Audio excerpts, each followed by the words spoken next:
A year ago this week, we learned from an article in the Boston Globe that the single biggest contractor for the U.S. government in the Iraq War isn't paying U.S. taxes.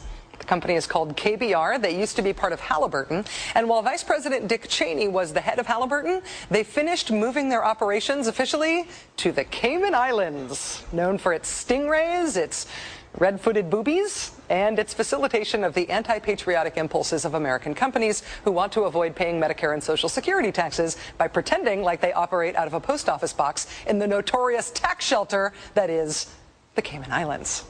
Under the Bush administration, military contracting increased to levels never seen before. KBR has enjoyed a multi-billion-dollar contract to provide support services to U.S. troops in Iraq. They've got contracts worth 8 times as much as any other contractor.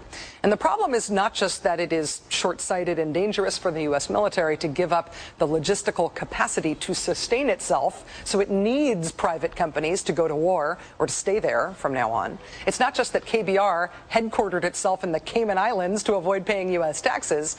It's also that KBR is alleged to have been criminally negligent in its work in Iraq. The company is defending itself in 2 lawsuits from the families of U.S. servicemen killed in Iraq, electrocuted due to faulty wiring where they lived and worked. The House Oversight Committee released a list of a total of 19 suspected electrocution deaths among U.S. service members and contractors in Iraq. Army inspectors say in one 2-year period they looked at, American personnel were electrically shocked on average every 3 days. KBR also happens to be the largest U.S. contractor in Afghanistan, too. And now, U.S. troop numbers are rising there, and electricians who are former KBR employees say that the shoddy and dangerous work that KBR is accused of in Iraq continues today in Afghanistan. Check out this picture. This is a picture taken in Iraq in a trailer used for housing. This is running water from a faucet in a bathroom. And that little doohickey with the probe sticking into the running water, do you see that? That's a voltage meter. As you can see, it reads 180.6. The water coming out of that tap is charged to over 180 volts. If you stick a fork in an outlet in your house, that's about 120 volts. That water over 180. Joining us now is the woman who provided us with that picture. It dates to her 2 years in Iraq serving as a journeyman electrician for KBR in the Green Zone. Debbie Crawford, thank you so much for joining us. Thank you for having me. First, could you just tell me the context of that picture that we just showed? What was that a picture of, and where was that taken? I believe that picture was sent to me. It's from Taji. Was sent to me from an electrician there.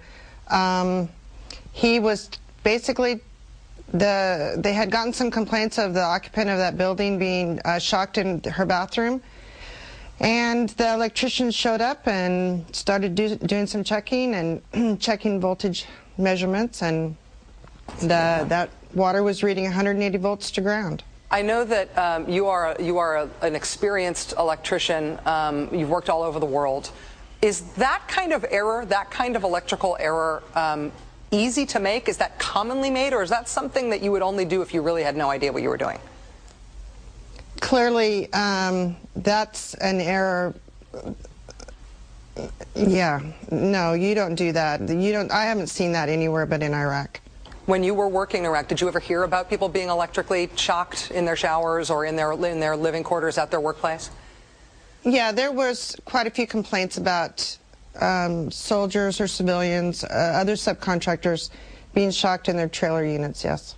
What did you find as an employee of KBR with so much electrical experience? What did you find about the way they just approached their work overall, how they supervised it, whether the people who they had doing the work were qualified to do it?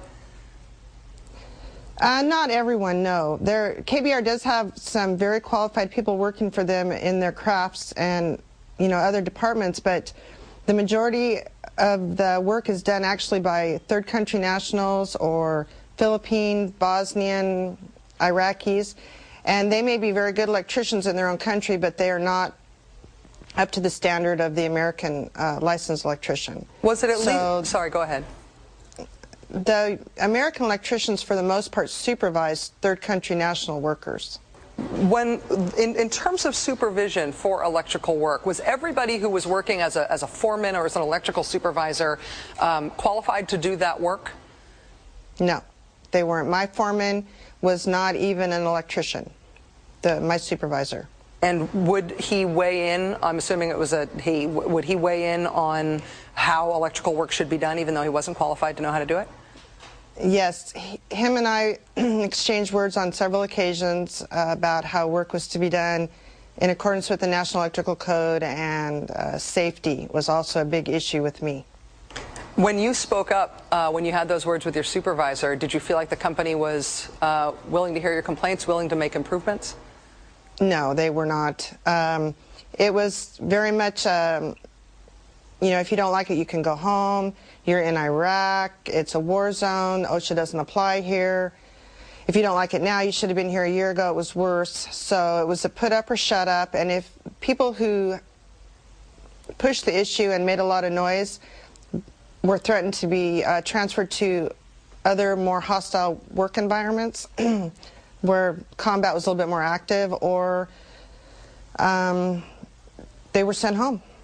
KBR says that its contract in Iraq never required it to fix potential hazards. So even when their own audits turned up the risk of electrical shock, even when electrical shocks were reported to them, they say that they weren't required to fix them. As a former KBR employee, what do you think of that argument? That is just ridiculous. Electrical shock is not a potential hazard. Electrical shock is an indication that something is not functioning correctly. So that's the most basic of maintenance. It's an indication for an electrician that we need to stop what we're doing and fix something is wrong, something is broken. That's a ridiculous argument.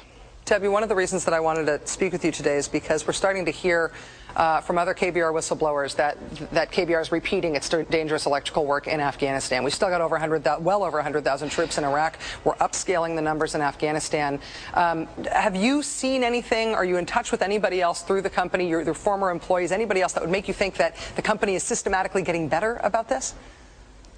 No, I get comments on a regular basis on my blog from current and former electricians in Iraq and Afghanistan.